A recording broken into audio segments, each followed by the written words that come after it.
How are you? Welcome to the Taurus Full Moon. I'm sitting on the ground in my living room. I felt that was kind of the right environment for a Taurus Full Moon. It's very cozy, it's very grounded, it's very intimate. And you're probably going to hear me talking in a Taurus manner today, very slow, very calm, very intentional and deliberate. And you've probably seen me progressively get more concentrated around these new moon and full moon dialogues the past couple months, because they are getting more complex, and I'm having a need to surround myself by notes and stuff like that, because it's just so much to keep track of, and I think that that's really an indicator of where we're at this fall. I've always thought that the fall was going to be something more mysterious than the summer, which I've been looking back on it recently, and it's felt, extremely kinetic, and that's going to come back next year. So a lot of the stuff that's happening right now is setting that up. Once we get into February, really like the thick of winter, almost as winter kind of peaks and then ends, going into March, which signifies the astrological new year, we start to see some of that urgent energy come back. And then March, it'll be there, of course, and then April, it'll certainly take off. And we've got a very explosive kinetic summer as well. So let us start to review, why is the fall like this? And I want to, people kind of like these little hand-drawn diagrams. They've written to me that they like them, and they're very crude and elementary, but we're going to have fun with them. And I'm kind of adjusting all of this here, so just kind of bear with me.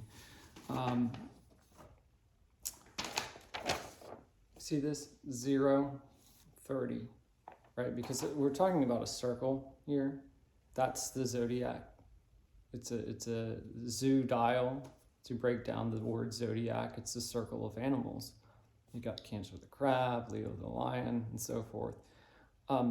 So you get planets moving across 30 degrees, and if you look at the zodiac, there's usually these little hash marks that add up to 30. And you have 12 of those because you have the 12 signs. And planets will, at different speeds, move across that span, okay? And they'll interact with other planets that are moving across that span, whether it's in the same sign or a different sign. And depending on the mathematical relation that they share with those other planets, maybe they're opposing them. They're 180 degrees away. So you see me kind of doing this a lot in the discussion today. Or sometimes they're at a harsh angle, at a 90-degree angle. So you'll see me talking about squares instead of oppositions today. Or fusions, they're pinched together, they're right on top of each other. And that'll be, I think, enough orientation for you to kind of understand the various things that I'm going to unspool here. Why is fall mysterious? Part of the issue is that since August 23rd, you see, we had a new moon fall at 0 degrees, okay? 0 degrees. And lunations happen about 2-week intervals. So you have a new moon, takes about 14 days. Then you got a full moon, and then that full moon needs 14 days to wane. And by that time, you've reached, roughly 30 days, and then you get another new moon.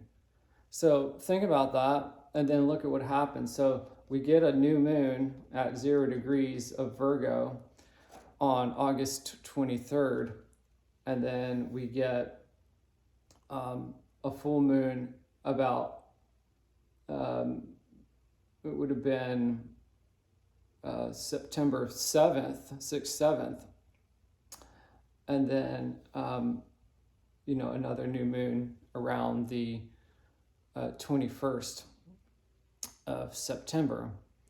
Well, that's interesting because there's 30 degrees per sign. So we started at 0, and then we get another lunation where the sun's at about 15 degrees Virgo, and then we get one last lunation, another new moon in Virgo, because it's at that 29, kind of tipping into 30 degrees Virgo around October 31st. And that's throwing everything for a loop, because you're not supposed to have 2 new moons in the same sign unless you have something radically, mathematically radical as this.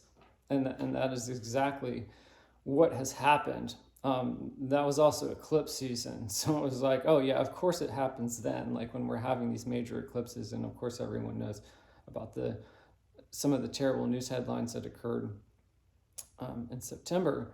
And we can see how this is a very intense situation for us to deal with, because what it's supposed to do, so you get like a new moon at 0 Virgo, and like I said a moment ago, there's 12 signs, but it's really like 6 pairs. It's like 6 sister signs. So you get up to like 15 or 16 Virgo, and the moon's always going to be opposite. There's that opposition I talked about a moment ago. And what's opposite Virgo? It's Pisces. And so we had that Pisces full moon eclipse. And then, like I said, around the 21st of September, we got that other Virgo new moon. Now here's the issue. The sun continues moving forward into Libra, as it does every year at the fall equinox around the 21st, 22nd of September.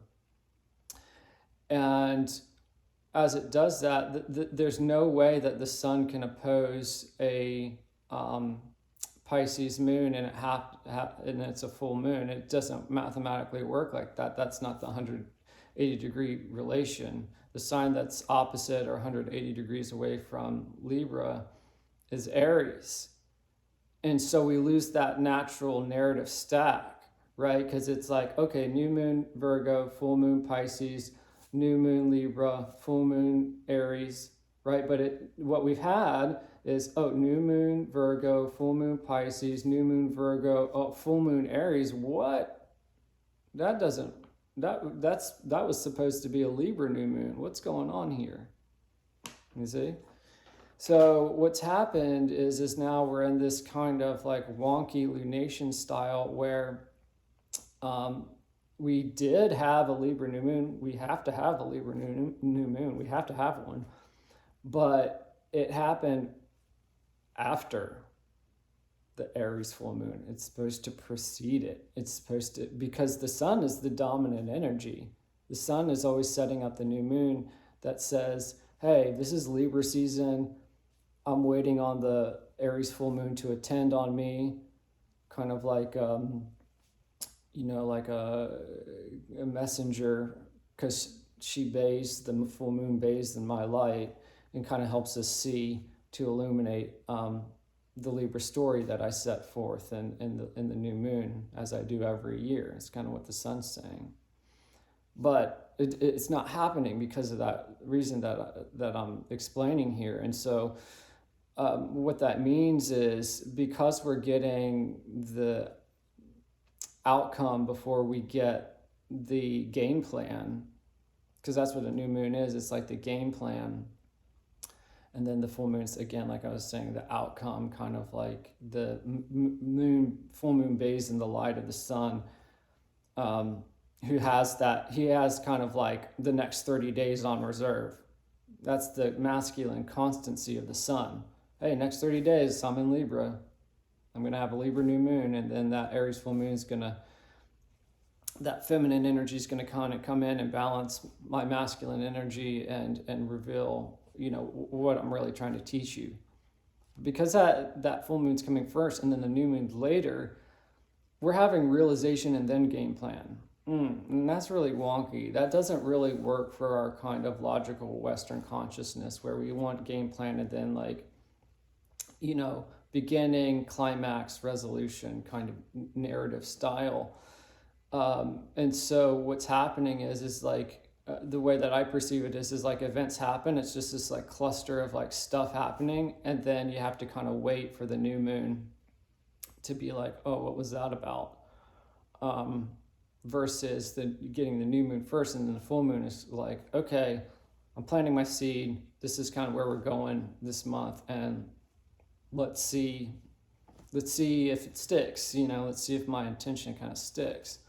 So this is like really important stuff to outlay for you to understand what the heck is even going on right now in November, which I'm going to get to for today's full moon in Taurus.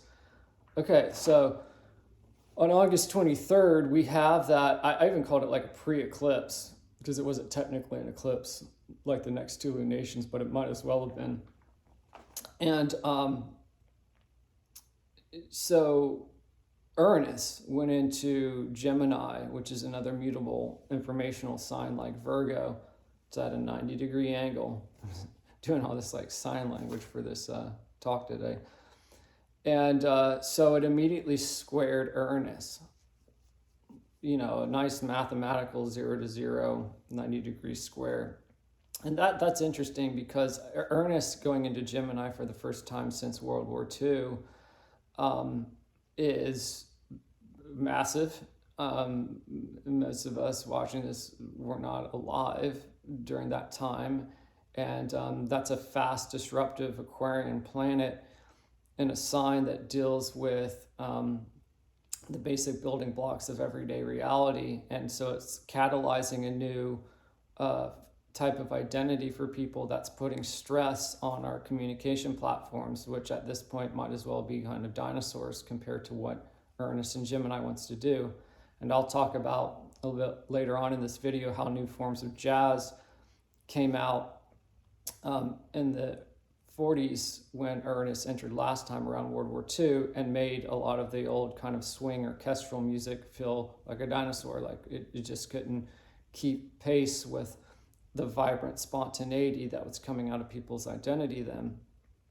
So that's a really important transit, and you're going to hear me talking a lot about that as we get to November as well. And so the new moon squared that. And Uranus had only been in there since July 9th. I actually went in there around the Capricorn full moon, which is really interesting. He's kind of key to that. And you'll see how he's key to these lunations. So it squared it. It was like, to me, as we were going into the fall, Uranus was summer energy to me. It came in there during the summer and was part of the huge kinetic disruption. This pre-fall, like pre-eclipse, was like, click. I'm turning you off. It's time to do fall stuff. It's time to get weird. It's time to get deep into our unconscious before we go into 2026. And there's this like full kind of militant reset into this fast, aggressive kinetic energy that you got a beta test of in the spring and the summer. And I see that a lot that I'm going to outlay for you here in the next couple minutes about switches in the fall. And the fall is like a switch to me. It's like the leaves, you switch the colors on and then they kind of fall off the trees. It's like a really transitional area where the veil is thin and we come into contact with our unconscious and we see what was hidden by the vibrancy of the summer, and some of that decay kind of reveals to us some things that maybe is a little bit like an uncomfortable truth, but it feels good because we get to the core of it. That's why Scorpio and Taurus are sister signs, right? Taurus is like usually like Earth Day, 420, right? That's when the sun's having its dominance and it's reserving, that kind of late April into May energy, and we got the Taurus full moon around that, or Taurus new moon around that time, and we're like feeling good and feeling central. But now we're in Scorpio season, right? And that Scorpio sun is like, I'm going to look into the depths to see what's lurking in there because I really got to know what's behind it all. And the Taurus full moon bathes in that light and says, yeah, I agree with you. From my own perspective, looking back, when you'll be in the sun and Earth Day in 420, like you'll see it too, but I'll shine it to you in a feminine way now here in November. Like, yeah, I like it. I like the core stuff. I like, having, you know, a good piece of chocolate and sitting on the grass in the warm sun and getting my buzz on and feeling good. And so it agrees in that sisterly way with the Scorpio sun, which is like, I'm going to peel back every freaking layer of decay until I get to the bottom of this. Even if it's like a bottomless void, I'm going to find a truth. So, you know, you get like detectives and forensic analysts and undertakers with Scorpio, and then you get, you know, kind of like bohemian hippies with Taurus, and they both kind of, they share this axis of being really invested in stuff. They really like to really sink into stuff. So yeah, so we had that like Virgo new moon on the 23rd, clicked off Uranus, and then on Labor Day, which I think is always like an interesting time to have Labor Day because it's in Virgo season where we're getting ready to go back to the fields. Public school is our fields now. You know, everybody's get your clothes, get your pencils, get your food supplies, right? Like get your harvest in order. And that day, actually, Mercury went into zero Virgo, which is where we had that new moon, and he squared Uranus. And he's like, I'm telling you, we're clicking off this summer narrative. In fact, Saturn, which has been in Aries for that beta test for 2026 since the spring and the summer, he went back into Pisces. He went to 29 degrees, right? So you're starting to see this thing of like these planets are hovering at these liminal zones of 0 and 29. You know, that's really interesting. That's really fascinating. Then on September 7th, we had that Pisces lunar eclipse. Uranus went retrograde that day. He was like, oh, I'm getting turned off. Like, you know, and retrogrades are going are similar, or planets direct is similar to switches too, just like planets going to the 29th degree or the 0 degree. September 21st, at that new moon at 29 degrees Virgo, was opposing that Saturn at 29 degrees Pisces. That it was like, oh yeah, I'm glad you went back there on Labor Day, as we were starting to turn off Uranus too. You know, both Uranus and Saturn are Aquarian planets. It's all Aquarius energy, you know, once we get into February, where things just go full throttle. And they're like, these lunations in the fall are like, no, we got a little bit more to do. We got to do some unconscious work. And that new moon was like, hey, Saturn, yeah, you're back in Pisces. Like, we're back in the unconscious waters. And that day, guess what? Venus went into 0 degree Virgo. And she's squaring Uranus, which had just gone retrograde. And she's like, yeah, you see what Saturn's doing? You know, that progressive planet of individuality that you're the modern ruler of. You're a progressive planet of individuality. Like, you got to go back to get out of 0 degree Gemini. Go back to 29 Taurus. Yeah, you know, these slow moving planets. Uranus has been in Taurus since 2018. Saturn's been in Pisces since March 2023. Long cleanup this fall. Then the next day, as always, Sun goes into 0 Libra for the fall equinox. Mars goes into 0 Scorpio. And immediately squares Pluto, because Pluto's hanging out at like 1 degree of Aquarius. Finally got the heck out of Capricorn after being in there since 2008. Finally got out of there November 24 after the election. Thank God. But he's tearing it up in Aquarius. Like, hey, things are going to get really weird and going to progress to a futuristic state. And he's like, I'll be ready when Saturn goes back into Aries, and I'll be ready when Uranus goes back into Gemini in the spring. Like, we're all just going to tear it up in 2026. So it's kind of like you're feeling like a lot of the energy in the fall is like there's all this turbulence, like these lunations, these new moons and full moons and eclipses are like trying to like hold this global order together, and all these like sprockets and nuts and bolts are like flying out, because this is all just going to get like re-territorialized in a few months.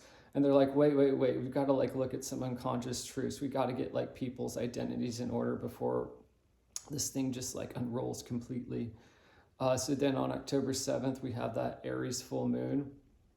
Guess what? Mercury goes into 0° Scorpio that day, squares Pluto. Some of those unconscious truths bubble up. You see all this stuff that's happening at these lunations, like 0 and 29, or stuff like that's turning retrograde, or planets that are like squaring retrograde planets. It's really crazy. Then on October 13th and 14th, Pluto went direct. That was actually a last quarter moon on Jupiter. And he's been in Cancer since about June 9th. So he's another summer planet. He's about to get clicked off. I'll talk about him in a second. So Pluto went direct. He'd been in retrograde since about May 4th or 5th. And that day, Venus went into 0 Libra. So it's like, oh God, okay, like we're getting deeper into fall, but some of these planets are like coming online. That's her home sign too, Libra, for Venus. And it's like, just like Scorpio is a home sign of Mars. It's like, oh God, okay, like some of these planets are really like going to tell us, hey, we are looking back, but ultimately stuff is moving forward. And, you better start getting ready for that. So, be mindful of the future.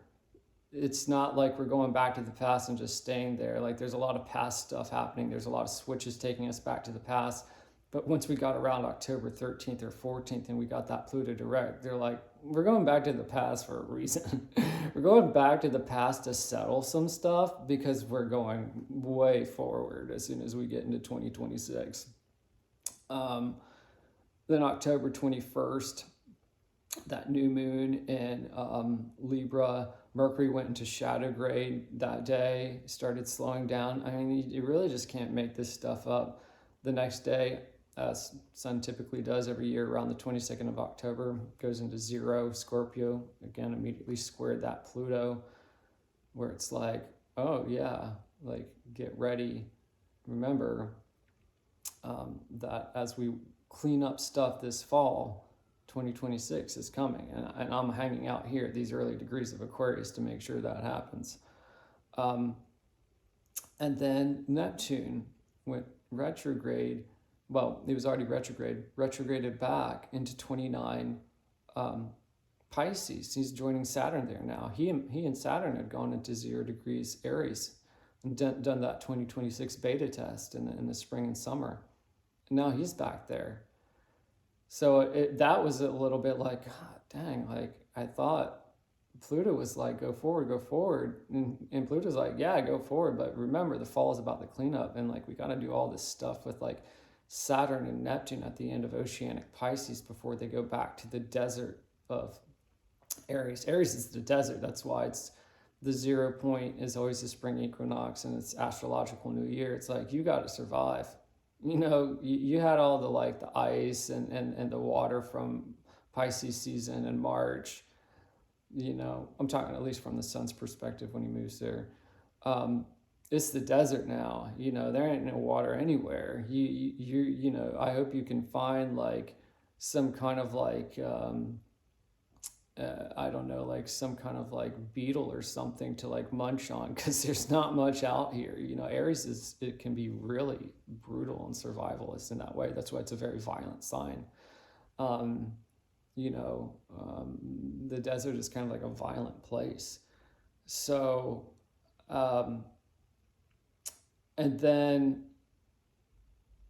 so we come to November 5th, and a lot of what's kind of happened also during that intervening time is we've had Chiron, which is a planet of pain, near the tail end of Aries. And so all those planets, like the sun during the new moon in the last degrees of Libra, around October 21st, it was opposing that Chiron.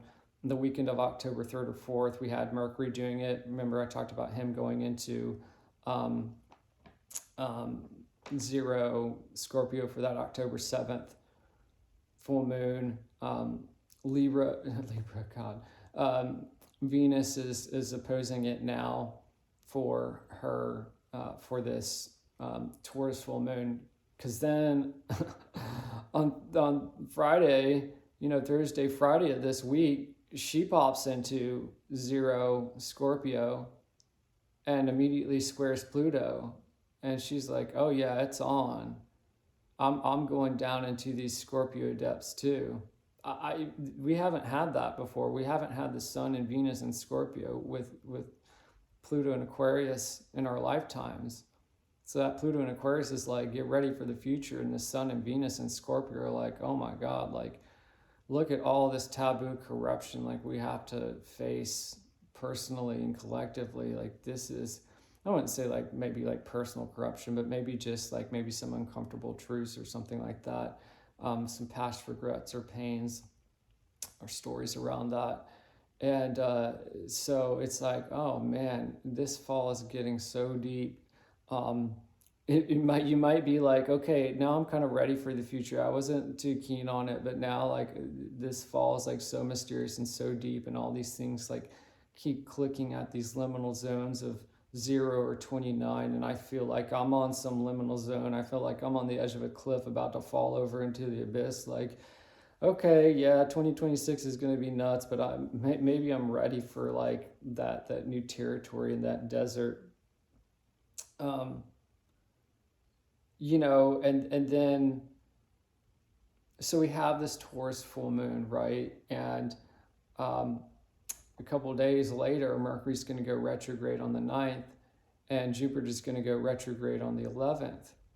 And those are sister planets dealing with knowledge. And so this kind of lights out on the knowledge front. Plus, Mercury's in Sagittarius, that's Jupiter's turf. Talk about sister signs. He shouldn't be in his sister's sign of Sagittarius. That's where Jupiter wants to be. And so Mercury's like all out of sorts. He's going offline with retrograde. Jupiter's going offline as he goes retrograde. So that's more of that kind of like summer fun. He went there in June that gets, lights out, and it's just kind of like, welcome to the unconscious. Like, get ready to feel your emotions again. We had all that beta testing in spring and summer where it was like all this fire and air energy, and it was Jupiter was doing like overtime because he's in Cancer, which is emotions, and he's kind of like, all right, remember to feel stuff. Like, you just can't just engineer your way to some kind of like, transhumanist utopia here. Like, remember that people like have families and stuff. That's Cancer's family and food and nourishment.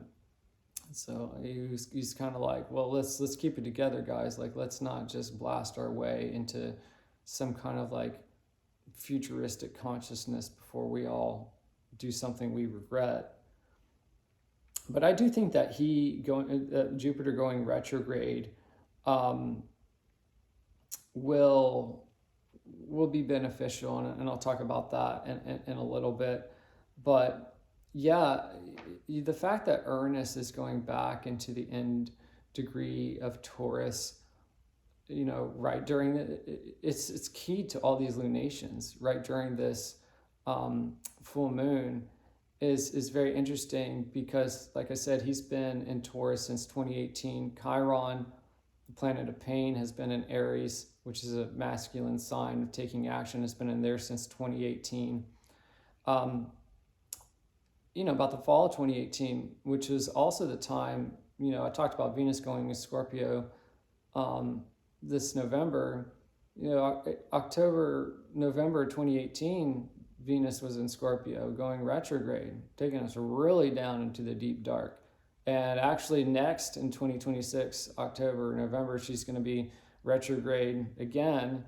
We're seeing these echoes, particularly 26 and 2018, because she's retrograde. But as forward motion, she's going through Scorpio this fall too. And she's like, hey, remember 2018 when Uranus first went into Taurus and Chiron first went into Aries, and we started having these conversations? Well, what is Taurus resources? That feeling good that I was talking about, And Uranus is like disruption, like all these supply chain disruptions, stuff that makes us feel good is kind of out of reach. Then Aries is that desert masculine sign, and Chiron's pain. And since 2018, it's like feeling like lost in the desert. We have all this information, but no destination, right? So Venus coming into Scorpio right about this full moon, saying like, yeah, we're wrapping up a long tail. We're wrapping up a lot of this stuff that's going on since 2018. You know, Pluto, who I'm going to square, he's in Aquarius. He was there from 2008 to 24. Like, we're wrapping up some long tail stuff because it's about to get radical in 2026. And so she's like, I'm hanging out there with the sun. Mercury's going retrograde in a few days in Sagittarius, where he doesn't want to be. He's going to roll back with us. He's going to hang out as a retrograde planet in Scorpio, right? And this is, I'm talking like as Venus here, which is the ruler of this Taurus full moon. So we really want to listen to what she's having to say. She's like, oh, it's going to be one big Scorpio party. I'm going to be hanging out there. Retrograde Mercury's there. The new moon's going to be there. The sun's going to be there, obviously, for the new moon around November 19th. And guess what? They're all going to be really strongly directly opposed. Uranus at the 29th degree of Taurus, which is going back there for this full moon. It's getting all lined up. All this stuff that I've been outlaying for you the past few minutes. It's getting all lined up for a purpose. And she's like, get ready. I'm bringing the party. We're gonna knock this thing out of the park. All this stuff that's all this pain, all this struggle going back to like the fall of 2018. I'm gonna be in Scorpio. I'm gonna make you remember how long this transition has been, so that come 2026, you're not running from it. You're running to it. And I think that that's the message of, this is why I'm like sitting on the ground here and feeling really cozy and inviting you into my living room here. Like, that's the Venusian energy of Taurus. And that's why the moon is exalted in Taurus. The moon is a feminine energy like Venus. And so it feels good in Venus's domain. It's like, feel good about the dark, because it's going to help you embrace some truths about wrapping things up, which I've been saying is all about the fall, wrapping things up, switching things on, switching things off, so that, you know, something can get wrapped up and reviewed and then switched back on and moved forward.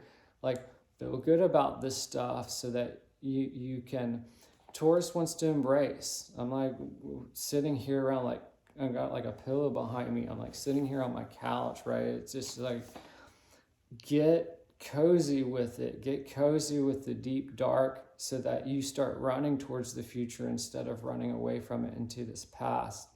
And that's why you're going to see all these narratives in the news about like nostalgia, and people are getting too freaked out about the future and maybe making bad decisions about the future because they don't want to do the wrap up, and they're like, all right, yeah, I'm all about the future, but they didn't get the message. They just kind of run into this like techno-futurist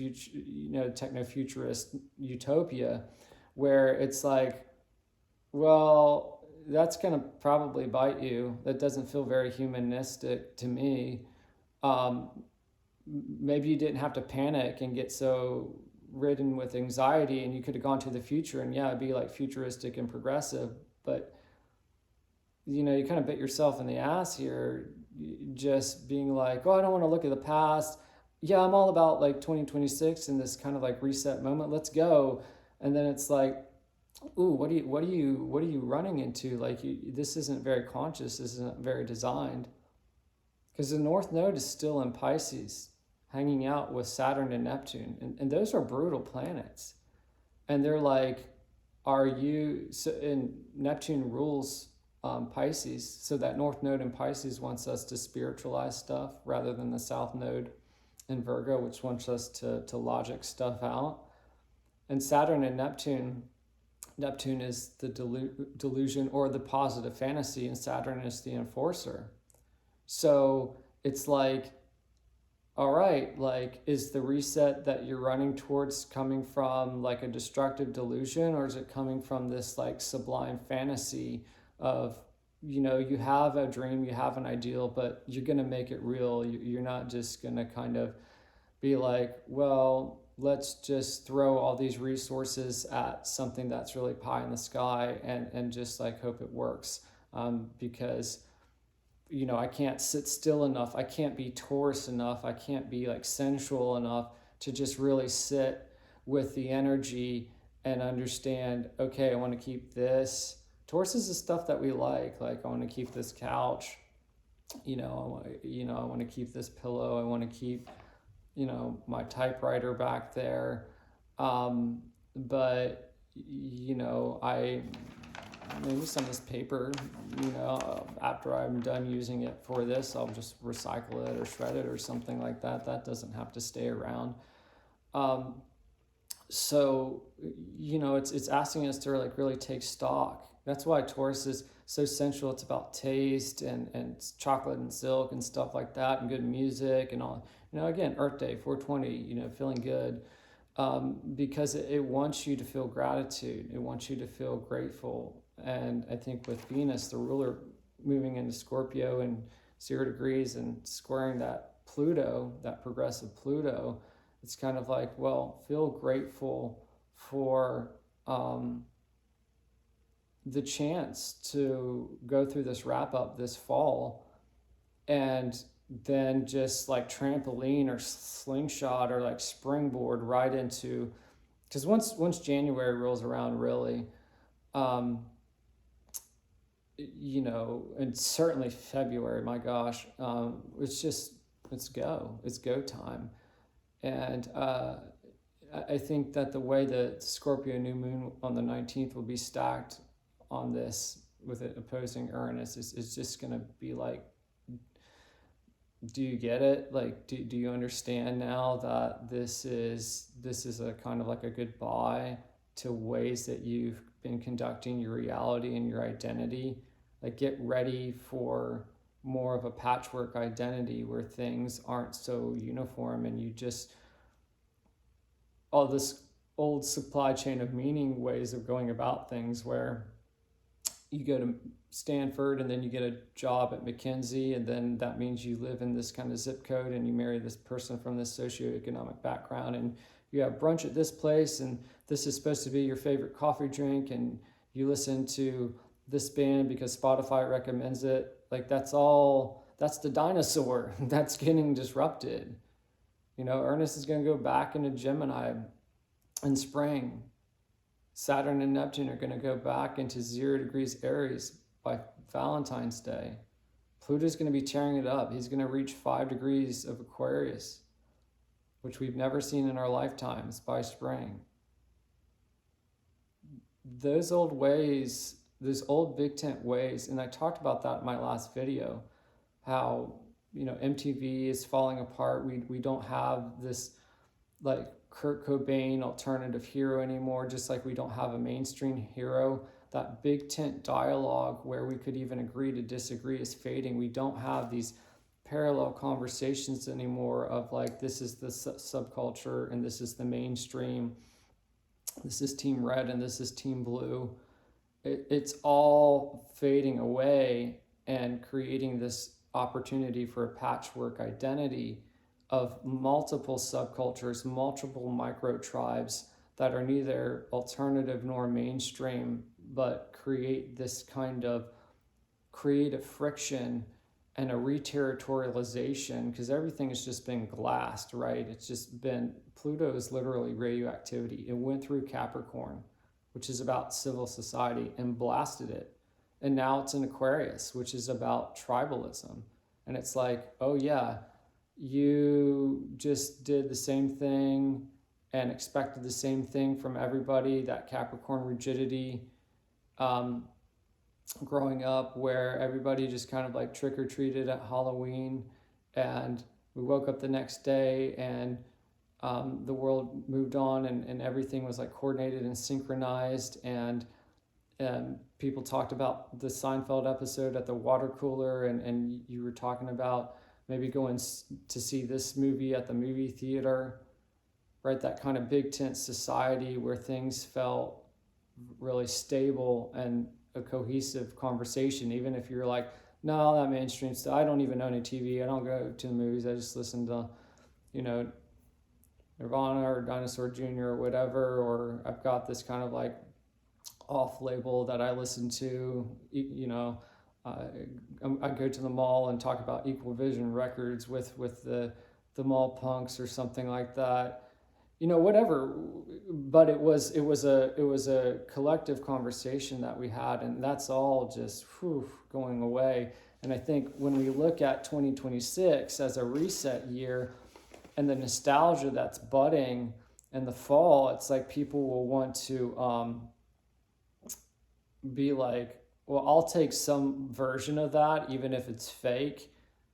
I want to go back to that matrix where I felt like I had some kind of like cultural anchor, where I knew where I can, you know, where I stood and where other people stood, and I could have these kind of like boxes.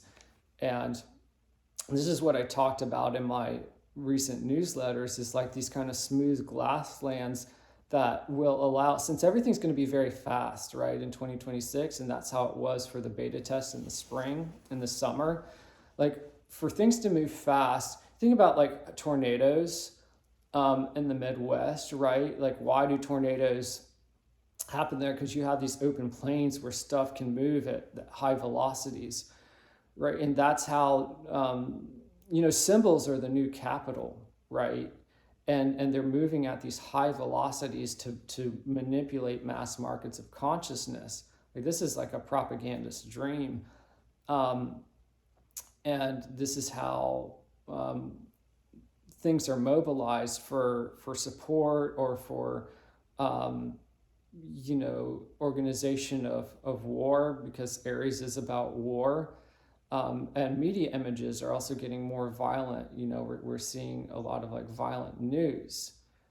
And so that smooth kind of culture where it seems like you could have this situation where you're pro something and someone else is anti something, you're both getting played going into 2026, because you can kind of like see things around you in that smooth way, but you're really just getting rammed by these high velocity images that are being transmitted by whatever's left from the Pluto and Capricorn years. It's like the Death Star, and where it's like half blown out, and the Empire Strikes Back, like it's all messed up from when Luke Skywalker like blasted the heck out of it, and they're like trying to rebuild it. That's what, you know, these companies, people say like they, right? They're putting stuff in your food or whatever like that and poisoning you, right? All that's been gone since 2020. It's just there in like parts now, though. This kind of like media, government, military complex. I mean, it's still operant, but it's hobbled. And so what they're trying to do is now they're kind of telling people like, you know, the culture's still there, you know, like Taylor Swift is still there. She's dating Kelsey. Like, think about this for a moment, and then it fades, and then like Sydney Sweeney's wearing this like see-through dress, and then it just like and then it just fades, right? Because it's just high velocity. It doesn't stick. And if we reintroduce friction and create these patchwork decentralized societies where, yeah, it's like maybe you and 10 other people have this shared vision of culture, but all the symbols and conversations that you have within that are like smaller local symbols. And I think that's where we will see like new local currencies and separatist movements in the material realm.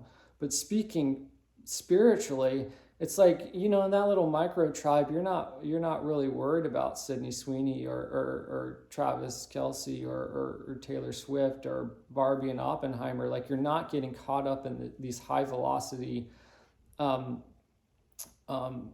markets where, you know, mass consciousness gets manipulated. You have your little pocket or patch where it's like this stand of trees where all this air is flowing and the tornado can't form. You don't get sucked up into that vortex. It's this kind of like frictional buffer. Things are so frictionless and seamless now. You just like tap your card, get back in your car, go home, DoorDash it, right? You don't have to really interact with humans. And yet it just seems like this kind of like glass land of culture where things kind of like seem to be normal again. Like it seems like pre-2020, but something is off. It's like, yeah, I think more and more people are really going to reject that in 2026. And the fall is about like, hey, this just doesn't work anymore. The nuts and bolts are like starting to rattle. Like, I think I may just kind of make my peace with this stuff and just kind of start building my own patch over here with some intentional communities. And maybe I go between patches and have a few different small communities that I'm a part of. And I can kind of be like a metaphysical traveler in that way. And that'll be my new societal model. I feel like a lot of people, if you're watching this channel, you're probably more of that mind. So yeah, it's like, what I want to close with is just more on that note. So you think about Pisces as this kind of, it's fog, it's clouds, it's the ocean, it's the mist rising off the ocean. And Saturn and Neptune have gone back there retrograde, and they're keyed up with these lunations that I've talked about. And we're kind of like looking at like, are we going to get sucked into some nostalgic delusion, or are we going to go into some kind of like hopeful utopia that we could actually make? And so it has this kind of bigness to it. You contrast that when they go back for the full term into Aries on Valentine's Day next year, and you think about how Aries is that desert and how everything's going to get like slimmed down. And so we're in this like zone right now where along with all the other stuff that I described to you, we're really going to look at like Saturn and Neptune now, and they're at this zone between the end of the world, which is Pisces, and then Aries is always the world beginning sign. And we're really rubbing that area fall going into the heart of winter. And you think about what happens when you go from Pisces to Aries, from ocean to desert, right? It's like water's everywhere, and then it's like, oh my God, like I hope I can like squeeze a few drops from this like stone or something like that. This is like survival mode. And so you're going to see these things like slim down. All right, so we had this Sydney Sweeney event about a week ago where she's wearing a dress, and it's see-through, and so she's practically nude, and it's textureless too, right? So it's got this like smoothness to it where it's almost like an iPad, and it just feels kind of like it's that kind of like high velocity image that just like spreads virally and creates all this conversation like, oh, this is tasteless, or no, this is like a return to beauty after we've had like all these images of degeneracy in the media for the past 10 years of like ugliness, because people talk about like, why does Calvin Klein not like have these like Kate Moss type models anymore, and all this stuff, it gets very ideological. So you get this Big Ten moment again where it's like, oh, it's culture. It's a cultural conversation we're having. We're pro Sweeney or we're anti Sweeney. And it's like all of that's like really dissolving really fast. It doesn't stick around for very long.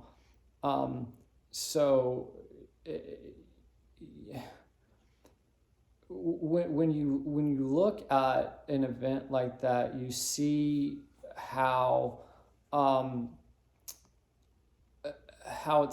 it's going to really disappear very fast when Saturn and Neptune go into Aries in Valentine's Day next year. Because, all right, this is the deal. Here's how we're going to look at it.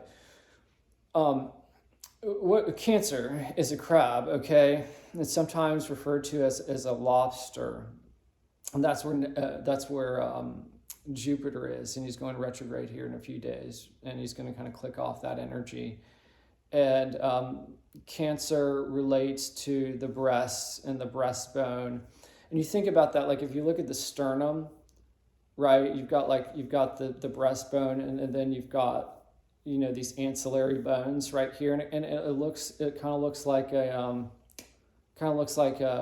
lobster, right? Because it's the lobster is that kind of like central breastbone, and then he's got his kind of like arms and claws.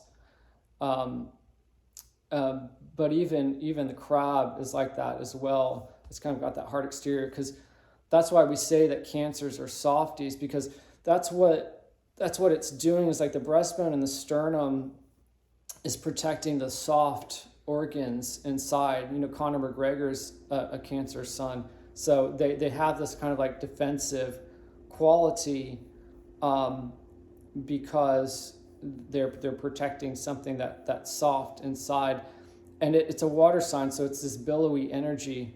But Jupiter is turning retrograde, just like Saturn and Neptune are cleaning up at the end degrees of their water signs. And so you think of like a kind of a buxom model like Sweeney, and how it has this this kind of like billowing silhouette.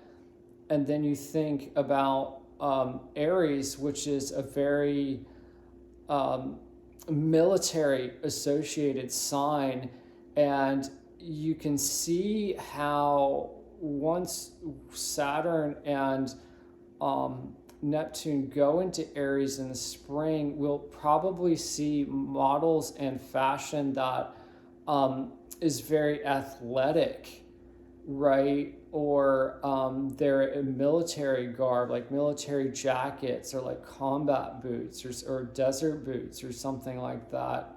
Like you think about Clark's desert boots, which they have the kind of like a rubber gum sole, so you can walk on sand. Like those kinds of things are going to come back, and so you especially in the for female models, you'll see more of like a slender kind of like a less buxom, maybe more of like even like a sharper shoulder profile kind of thing, as an expression of this trend. Because when things get survivalist and bubbles pop in the transition from Pisces to Neptune, it's like, those financial instruments don't work anymore. We've got to get like really austere. We've got to like ration things. Things get like, we even rationing food.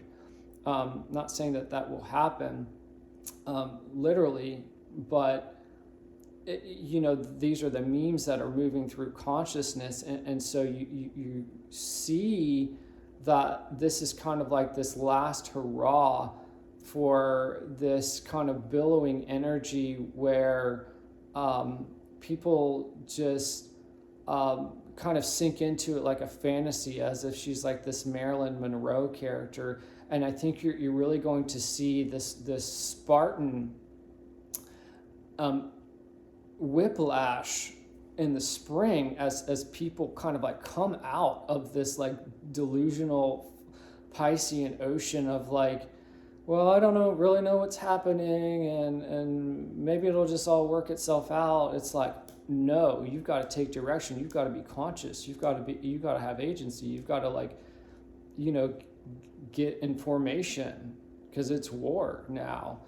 And so I want to illustrate that by pointing out that when Saturn was in Aries in 97 and 99, we saw that where like Tom York has Saturn in Aries. He put out OK Computer. Bjork put out Homogenic. Smashing Pumpkins put out Adore. Then we started to see more like electronic music, and it was like this slimming down of these anthemic like think about the Smashing Pumpkins, like an alternative guitar band. The Bends was this big kind of anthemic, kind of stadium rock. And then you see these bands coming in, because Aries, because it's so militant, it's very pioneering. You got to do new stuff to survive in the desert. So, they're like alienating these fans. And you'll see this in these figures that start to appear in the landscape. But we're seeing it now in the fall, where there's all this kind of bigness and billowiness, and it's all kind of like, well, whatever happens, happens. But we know from the past that things get like super Spartan and really like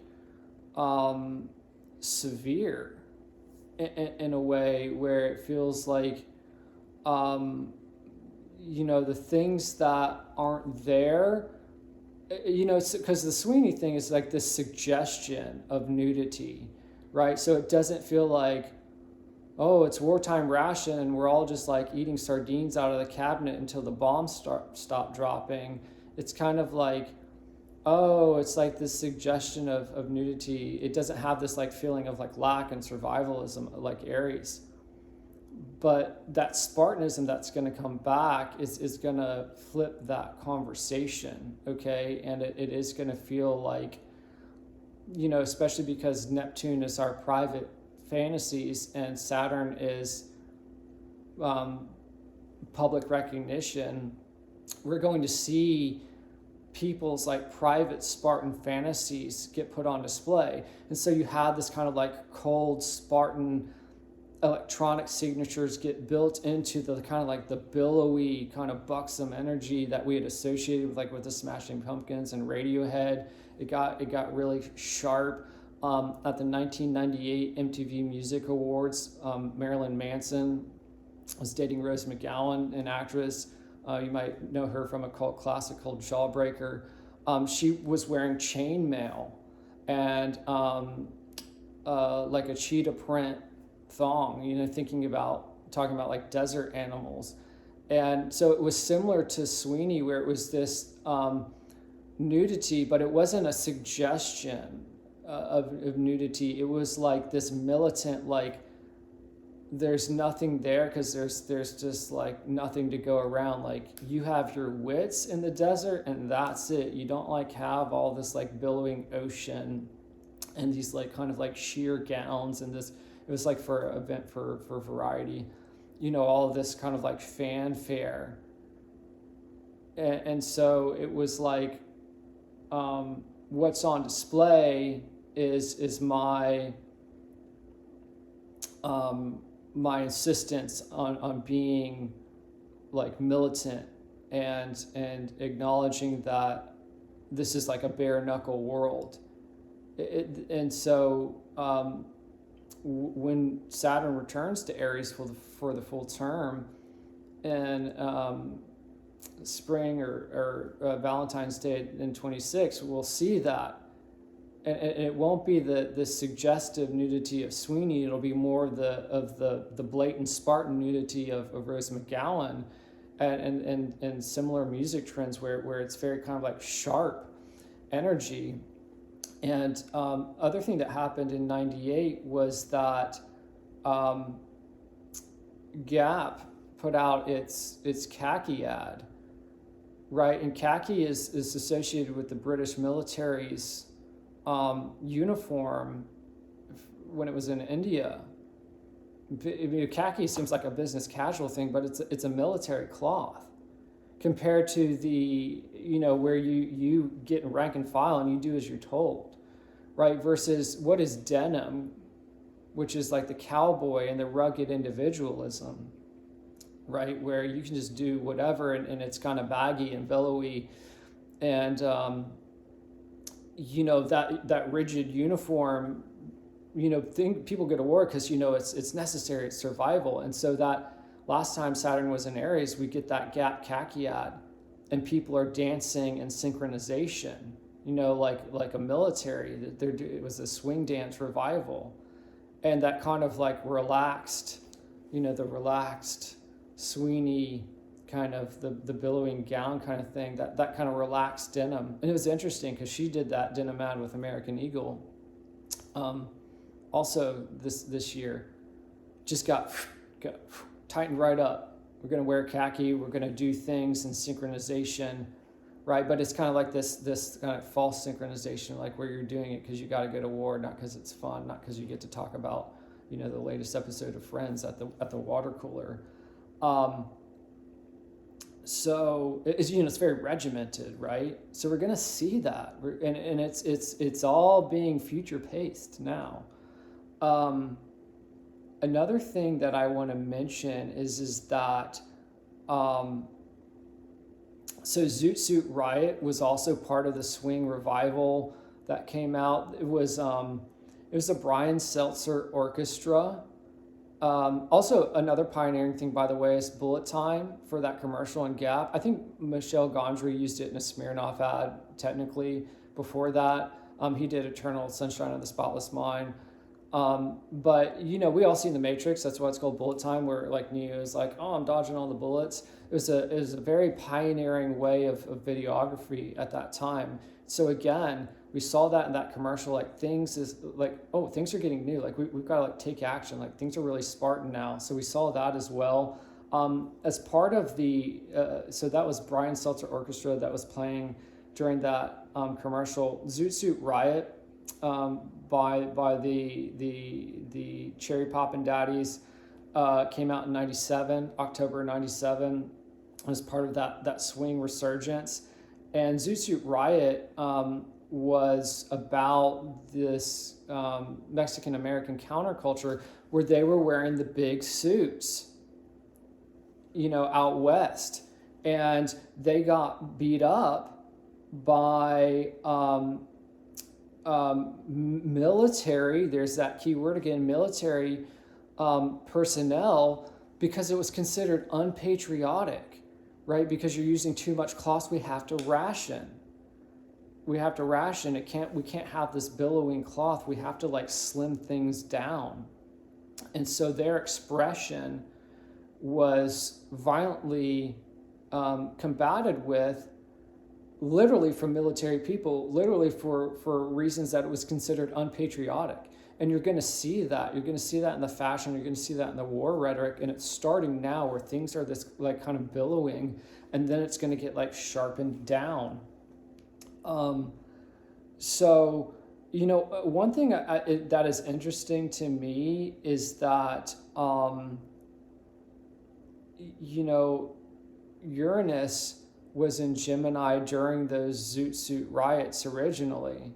That's, you know, when it happened, that was that wartime ration. And he's wrapping up in Taurus. He's going to go retrograde into Taurus like tomorrow. And then he's going to be back in Gemini in April, end of April. And so I swear, we're going to see that. You're going to see this kind of like people fighting for different types of expression, and my private fantasy of Spartanhood's going to like come out. You know, that's what people are going to say, and it's going to be this thing of need to slim down, and enough with like individualism and cowboy jeans, like put on your khakis, get rid of your zoot suits, like tighten it up. Like we have like something we have to fight for, whether it's like a literal war or like some kind of culture war. I think it's interesting too, and just kind of like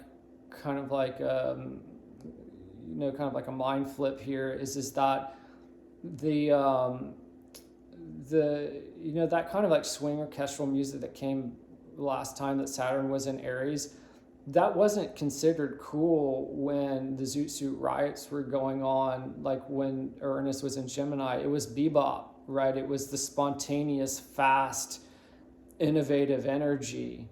And so I think that is kind of interesting, is where that kind of regimented, everybody's going to dance in time swing music was kind of trying to position itself as cool. And you might see that come back too, where people are like, yeah, it's like, it's cool to be like in military formation culturally for something. Like, it's kind of like you have an individual style, but it's more of like the unit, the flank that you're part of. Because bebop, is extremely like Aquarian and individual. It's like you and like one other person might be like that, but you can't raise an army on that. And so we see these cultural moments. Definitely the Spartan aspect and the military aspect will come back, but I think also just this kind of idea of like ways people may delude themselves into thinking like fighting for something makes them an individual versus, I don't know, let your freak flag fly and just be like a army of one, like Rose McGowan. Like, I think that might be like strangely a somewhat safer kind of like Spartan way to go about things, where it's like, nothing's on display because there's nothing to hide, versus, I'm going to be an individual in some kind of like khaki army because I'm angry that I don't have something to fight against, and I got stuck in the fall in this billowy culture where I didn't know head from tails, and now I just get kind of conscripted in some kind of media narrative, some kind of propaganda, and I think that I'm some kind of individual, but really I'm just some kind of like sleepwalking soldier. That's how the 90s ended. Right before Saturn went out of Aries, we got the colored iMacs. They were like tangerine and watermelon or whatever the flavors that Steve Jobs said. And so it's like, the omnipresence of color. You can be individual, but you're somewhat the same because you've got an iMac just like everyone else. And so that Saturn in Aries is really, it's quite a learning curve. And this is why we get this time to simmer in it. Take this Taurus full moon, just simmer in it, and see what the world can offer you in 2026, instead of getting like rammed by some like high velocity image and taken up into some vortex of like, oh, this is what I'm all about now. I'm like pro Sweeney or pro Swifty or anti this or anti that, and just be an army of one, and focus it down into something that feels really like textured and frictional and fulfilling to you in that way. So, man, we went down some rabbit holes today. I really enjoy these talks, and I hope you're all doing well. And I'd really like to hear from you in the comments. I'd really like to see you on some of my other platforms too. I'm Zeitful Media on X. I post there every day. I'm also Zeitful Media on Substack, so you can see a written version of this. I also work with people one-on-one. I am doing 2026 2-hour audio recorded reports talking about what's coming down the pipe in 2026 each month. So there's like radical conjunctions, there's seed moments of planets happening every month in 2026 as part of this great reset. And I look at your chart and let you know how these global trends are going to affect you. So you get a written report about the global trends, and then you get an audio about how it's going to affect you specifically. And that's just, I love one-on-one time with people like that, and just being able to give them something like that, because it helps me to get to know them better.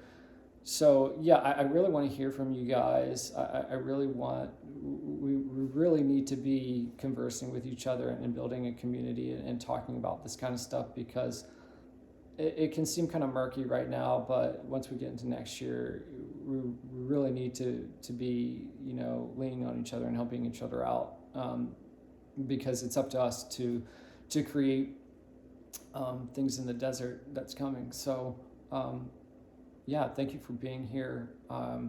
Love spending time with you guys, and I look forward to the next one.